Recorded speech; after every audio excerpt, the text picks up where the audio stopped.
All right, let's move on now. Succor will soon come the way of Apapa road users. This is because the federal government has signed a 4.34 billion naira memorandum of understanding with Dangote Group, the Nigerian Ports Authority, and Flour Mills of Nigeria for the construction of the dilapidated road. Nigeria's Minister of Power, Works and Housing, Babatunde Fashola, handed over the road to the three stakeholders for commencement of the reconstruction works on June the 17th. The road project, which is to be handled by the construction arm of Dangote Group, is built to last 1 year with a lifespan of between 30 and 50 years. The 2-kilometer road, which begins from the Nigerian Port Authority to the end of the Apapa Bridge, is notorious for heavy gridlock, where commuters spend productive man-hours stuck in traffic. Let's play you this report. Welcome to Apapa, home of Nigeria's premium seaport, the Apapa Port. It is unarguably Nigeria's busiest and largest seaport, with a huge percentage of the country's import and export activities carried out here. Trucks and articulated vehicles are a regular sight here, carrying fuel from the tank farms and loading goods from the port. Yet the state of infrastructure here is deplorable, as access roads into Apapa are nothing to write home about. When it rains, it becomes a death trap. Trailers, tankers with full load do fall here, and sometimes it kills people. This road is terrible. It destroys our vehicles. From mile 2 to this place, vehicles always turn over. A container fell over and killed 2 motorcyclists. It's even better now because we filled it. Motorists on Apapa Road say the road is a death trap, with at least 1 life being lost every day when a container-laden trailer falls off the road. Not to mention the amount of time wasted in the unending and avoidable traffic gridlocks. People die on this road every day. Both customs, MPA, clearing agents. We have lost a lot of people on this road. Once you descend from the bridge of Coconut down to the Liverpool Bridge, it's a terror road. Money is lost, life is lost by the day.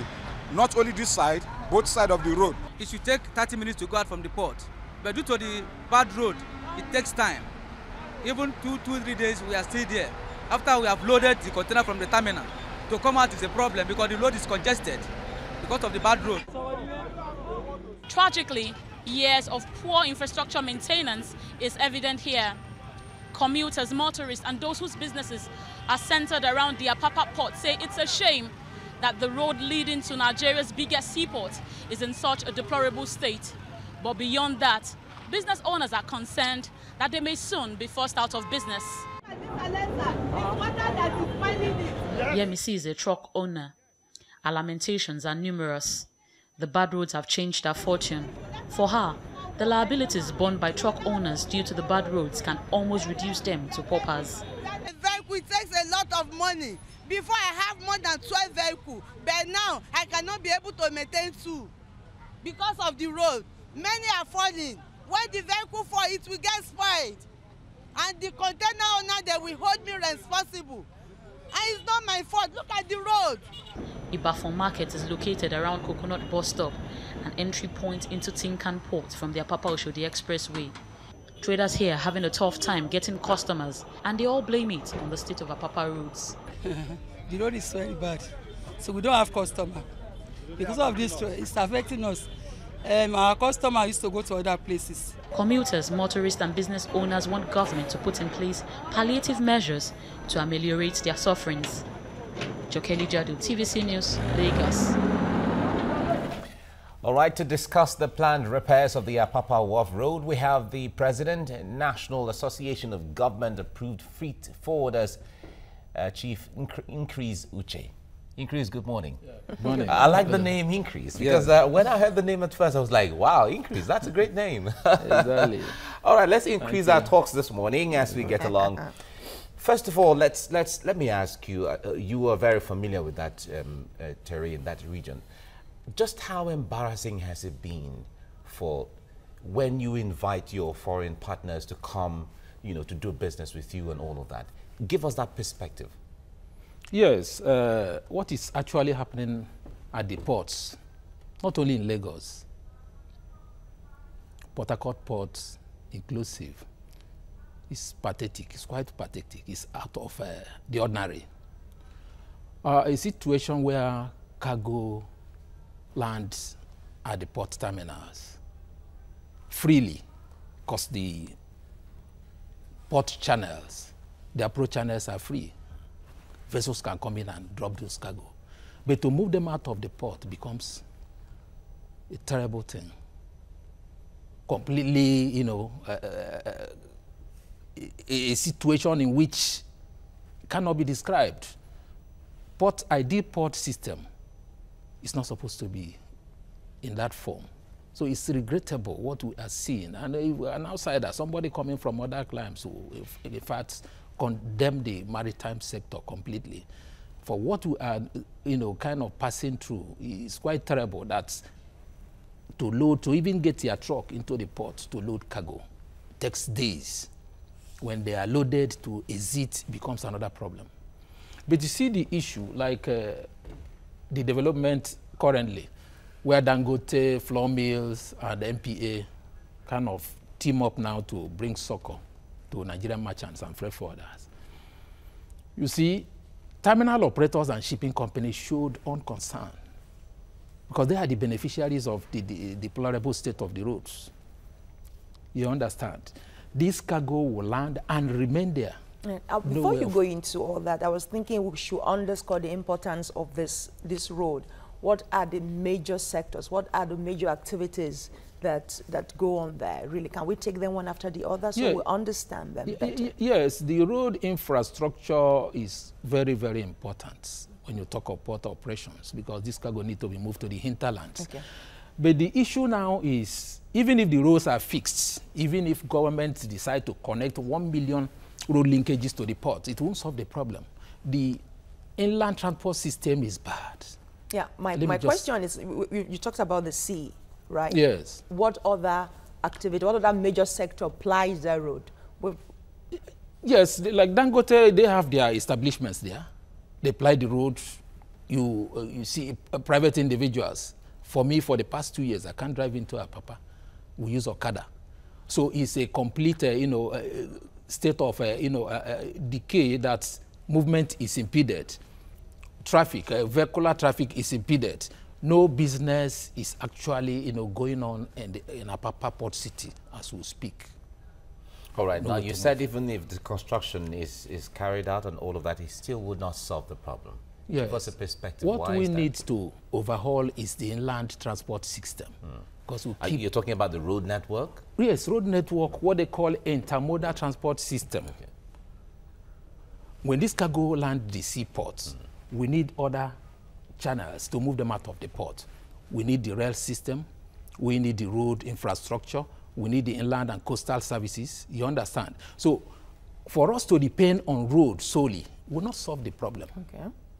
So that's the point I'm trying to make. Government should sit up. We have transport planners. We have, logistics experts that can address the issue. Okay, but be that as it may, the road is being repaired now. Let's talk about what the government wants to put in. And the lifespan of this road now is between 30 and 50 years. That's a good thing, isn't it? Yeah, it is.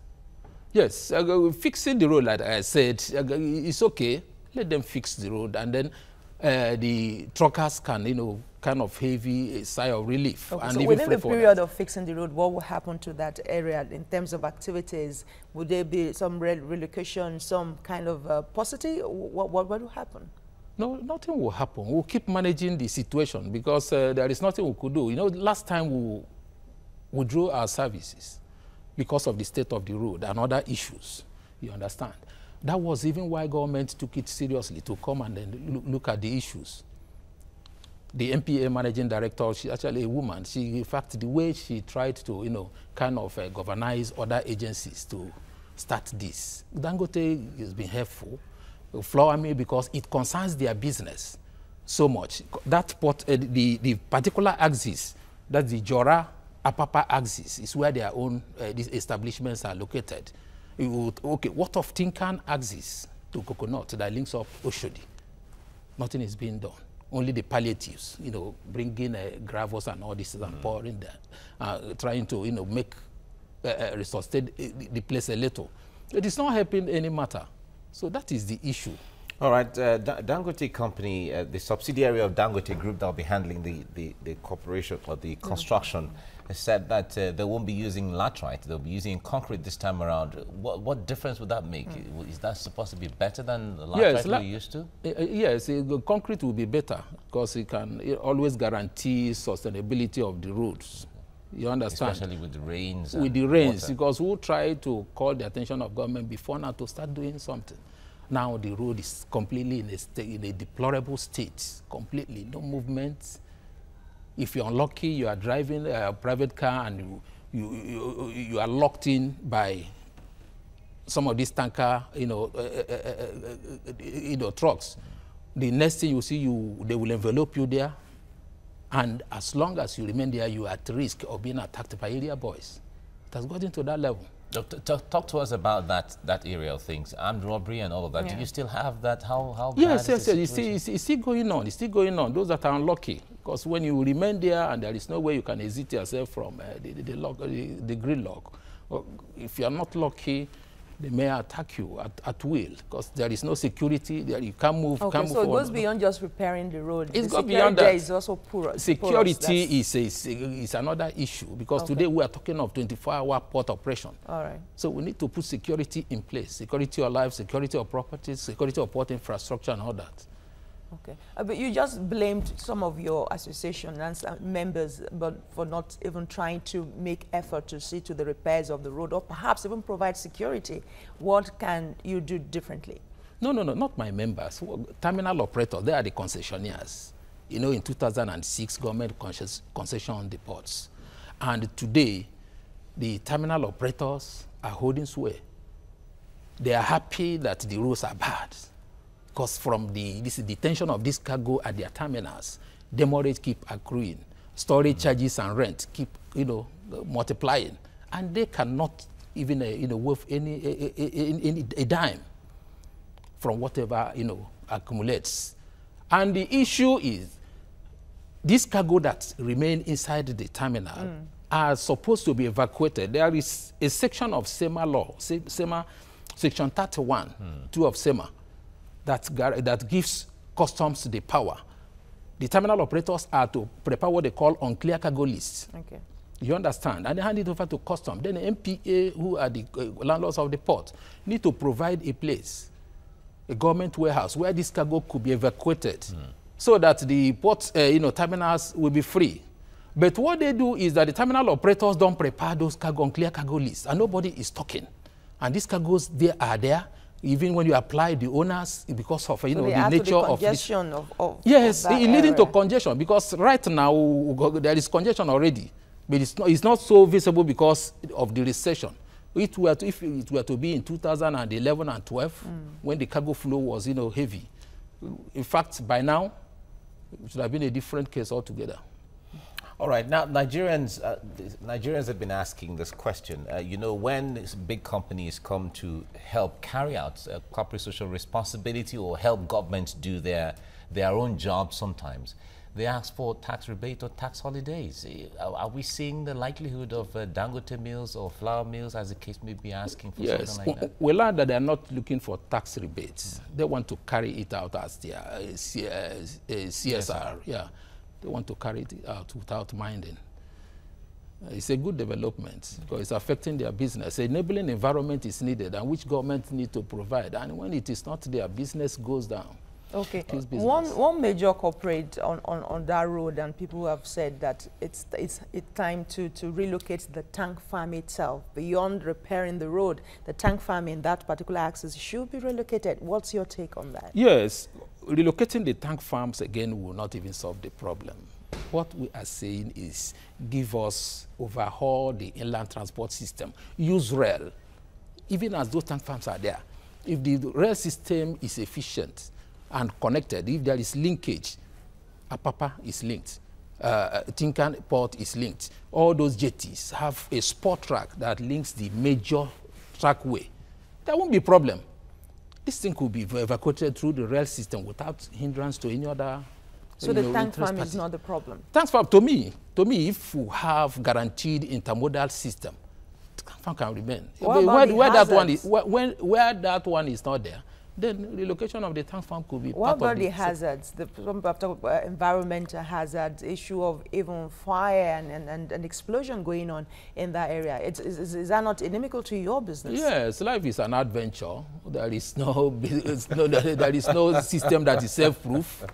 So a government has put in place fire brigades, teams and all that. They are all there. There may be eventuality of such happening, especially act of God that you cannot prevent.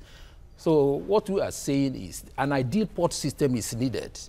Let them link up, let them bring the infrastructure that are needed for efficiency of the port operations. All right. The petroleum unions are saying that the 1 year period that this construction will be on, that there's likely to be fuel scarcity. That shouldn't be, because we need to manage the situation. You see, before this present government, we have suffered a chain of decay that previous governments have not been able to do something. So it got to this level that the whole thing became the way it is now, that we need to start patching and government need to take more time to fix the roads.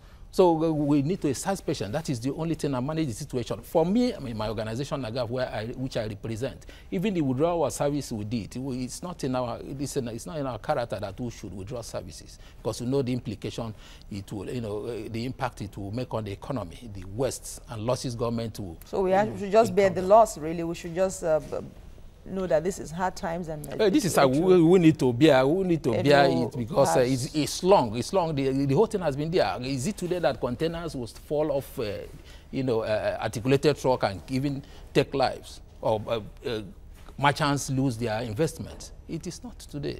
So what they need to do is to, partner with Dangote, partner with flour mills and MPA, because the reason why we decided to call off the strike was patriotism. We need to show patriotism to the government, give support, because you don't need to blame anybody, but we need to blame the politicians this time. Let me just, with all modesty, we need to blame them, because the ports, at times, they've been turned into a training ground where political allies are appointed.